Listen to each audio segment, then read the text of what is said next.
Naririto, malapit na ang kaligtasang pag-asa upang ating matamasa.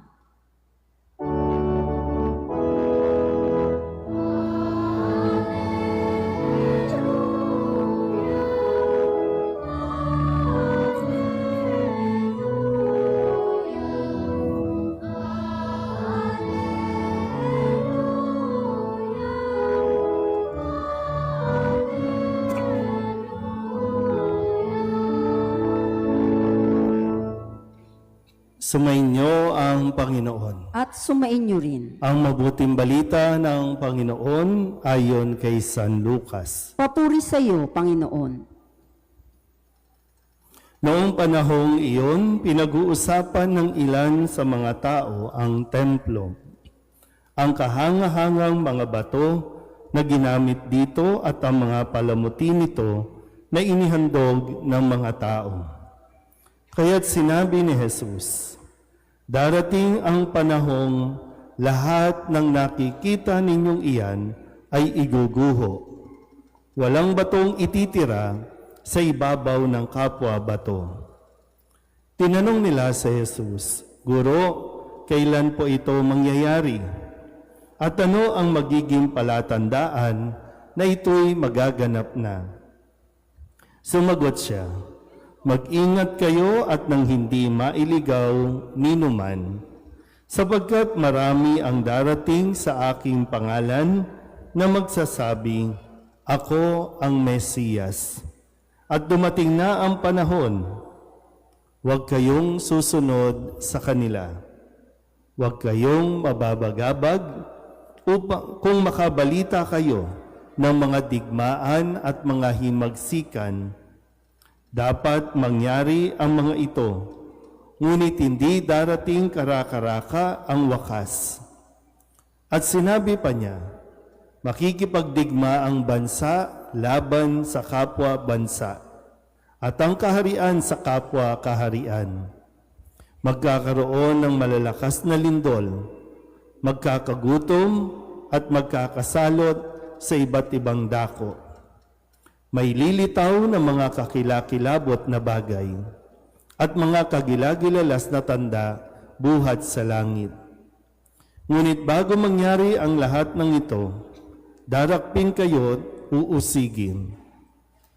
Kayo'y dadalhin sa mga sinagoga upang litisin at ipabilanggo. At dahil sa akin ay ihaharap kayo sa mga hari at mga gobernador. Ito ang pagkakataon ninyo upang magpatotoo tungkol sa akin. Ipanatag ninyo ang inyong kalooban, huwag kayong mababalisa tungkol sa pagtatanggol sa inyong sarili, sapagkat bibigyan ko kayo ng katalinuhan at ng pananalitang hindi kayang tutulan o pabulaanan ng sinuman sa inyong mga kaaway. Ipagkakanulo kayo ng inyong mga magulang, mga kapatid, mga kamag-anak at mga kaibigan, at ipapapatay ang ilan sa inyo. Kapupuotan kayo ng lahat dahil sa akin. Ngunit hindi mawawala ni isang hibla ng inyong buhok. Sa inyong pagtitiis ay tatamuhin ninyo ang buhay na walang hanggan. Ang mabuting balita ng Panginoon. Pinupuri ka namin, Panginoong Hesukristo. Isang magandang hapon sa inyong lahat. Tayo po ay nasa ika-33 linggo sa karaniwang panahon at kung tutusin, ito na ang huling linggo. Dahil para sa kalendaryo, meron kasi tayong ginagamit na liturgical calendar o yung kalendaryong pangliturhiya ng simbahan. So nalalapit na ang pagtatapos ng kalendaryo natin dahil sa susunod na linggo ay ipagdiriwang na ang dakilang kapistahan ng Kristong Hari o Christ the King. Siyang hudyat ng wakas at ang susunod na niyan ay ang pagsisimula na ulit. Kaya yung Adbyento na yung susunod na doon ay First Sunday of Advent na. Kaya ngayon, naririnig natin sa mga tema ng ating mga pagbasa ang tungkol sa pagdating ng wakas. Sabihin nyo nga sa katabi ninyo, magwawakas ka rin. Ano bang nararamdaman ninyo? Kung sakali lang, habang binabasa ko ito, ano bang nararamdaman ninyo kung pumapasok sa isipan ninyo ito? Sabi, di ba? May magsasabing malapit na ang wakas, malapit na ang katapusan. Kaya nagkakaroon na tayo ng mga lindol, pagbaha, at kung ano-ano mga kaguluhan, mga digmaan sa ibang bansa, dito sa atin, away dito, away doon, end of the world na ba? Kung end of the world na, anong mangyayari sa atin? At ano ang dapat nating disposisyon o ginagawa? Kasi kapag sinabing malapit na ang wakas, hindi tayo dapat matakot. Kung malapit na, pag sinasabi dito sa mga pagbasa, ibig sabihin, may pag-asa tayo at paparating na ang pag-asa. Kaya huwag tayong matakot. Pero habang hinihintay natin ang papalapit na wakas, maging ang wakas ng buhay natin sa mundong ito ang paalala ni Jesus. Sabi niya, mag-ingat kayo na huwag mailigaw ninuman.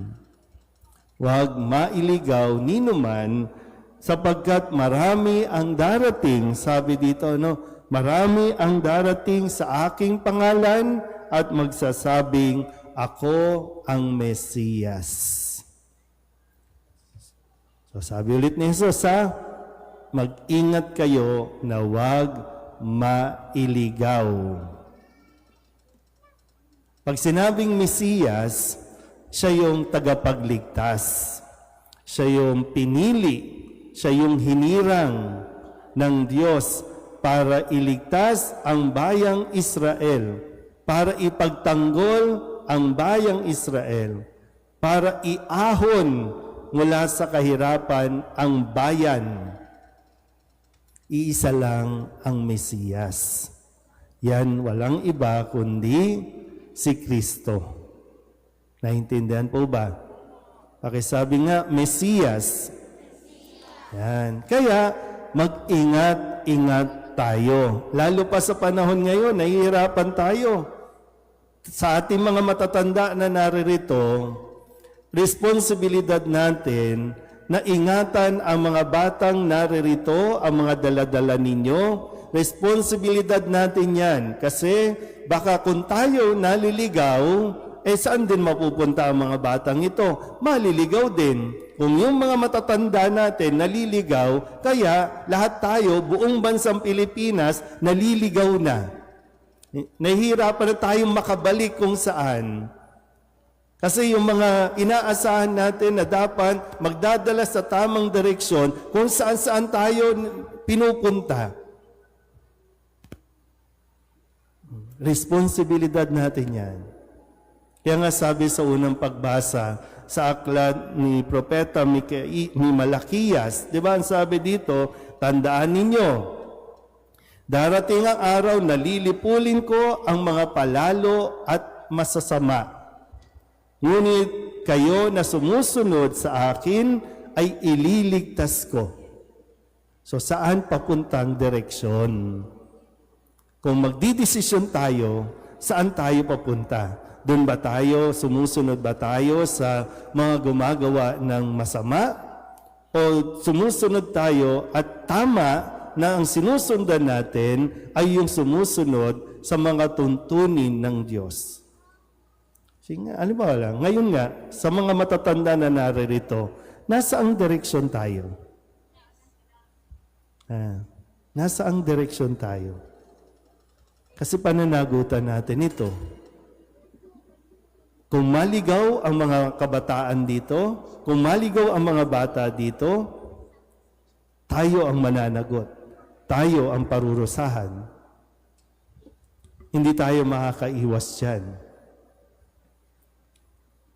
Kaya sabi din sa ikalawang pagbasa sa sulat ni San Pablo sa mga taga Thessalonica, ipinakikita niya, sabi niya, no, ipinakikita niya ang isang halimbawa.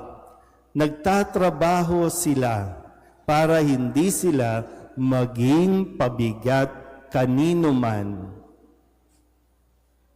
Kaya mahalaga na tinuturuan natin ang mga kabataan ngayon, ang mga batang ito, iminumulat natin na kailangan silang matutong magsikap, matutong magbanat ng buto habang maaga pa lang.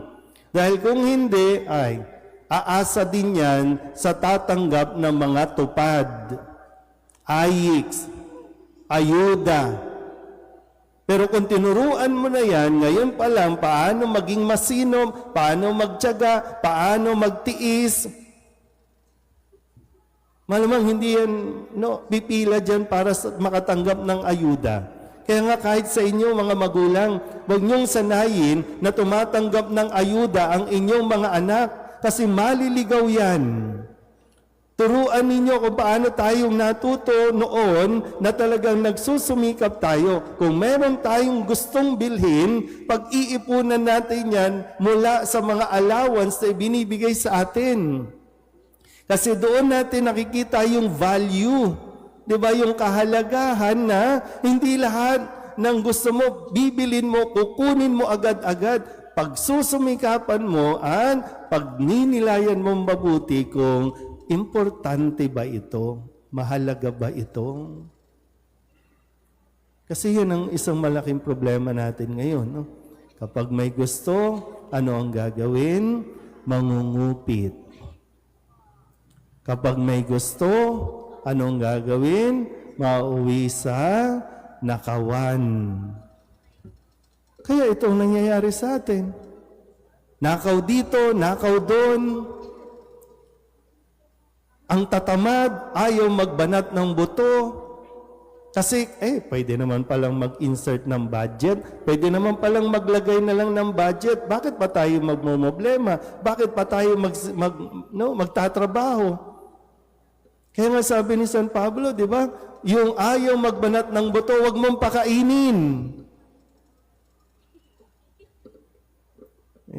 Mga magulang, pag hindi nyo tinuruan ng mga batang ito ngayon kung paano mabuhay, paano ba tayo nabuhay?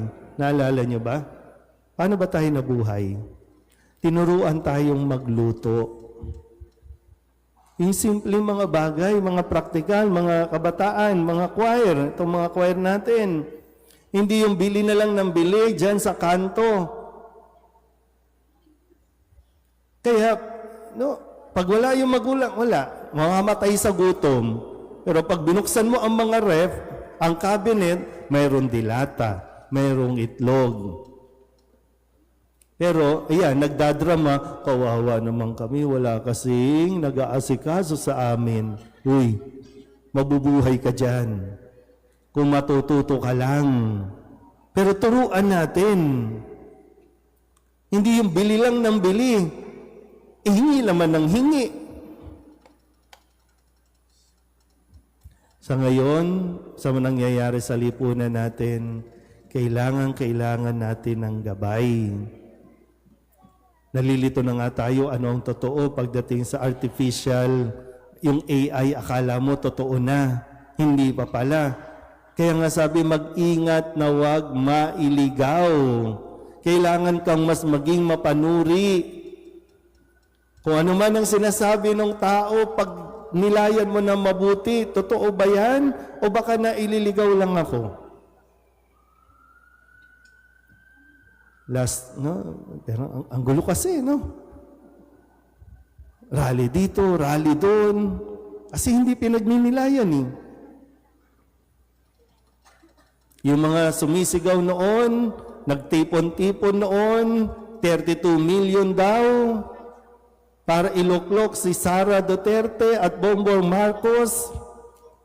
Ngayon sila naman, tanggalin sila. Sila din yun. Diba?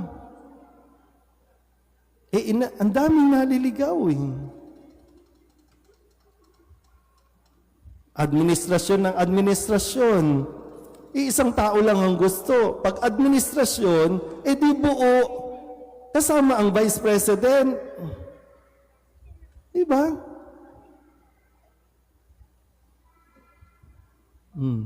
Anong gagawin natin? Kasi hindi naman yung, diba? Hindi naman andito kayo. Lord, tulungan mo kami. Babagsak na ba ang bigas dyan? Babagsak ba ang gasolina? Hindi. Kasi pinag-iisip tayo ng Diyos. Kasi para sa Diyos, matalino naman tayo. Sabihin nyo nga sa katabi ninyo, matalino ka naman. Diba? Yun nga lang, minsan di natin ginagamit, kaya napakadali nating mailigaw. Magbigay nga lang ng 1 kilong bigas, ay, ang bait-bait na niya. Diba? Pero mga magulang, wag kayong makampante na ganyan na lang yung anak nyo kasi isang araw mawawala ka sa mundong ito. Isipin mo, paano mabubuhay ang mga batang ito? Paano mabubuhay ang anak mo pag nawala ka na?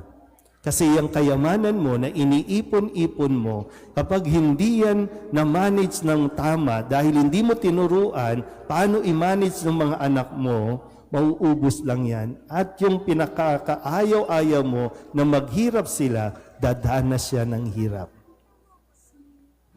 Kaya kumilos ka ngayon na.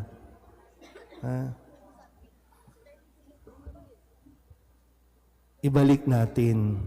Kaya pa naman, no? May pag-asa tayo kahit kailan. Di tayo dapat mawalan ng pag-asa. Kaya yan.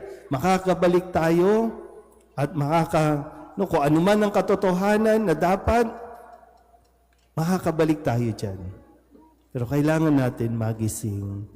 Kung tayo ba ay naililigaw, kasi paano mo ibabalik ang isang taong di niya alam na naliligaw pala siya? Na buong buhay niya, tama pala ang ginagawa niya, pero naliligaw na pala.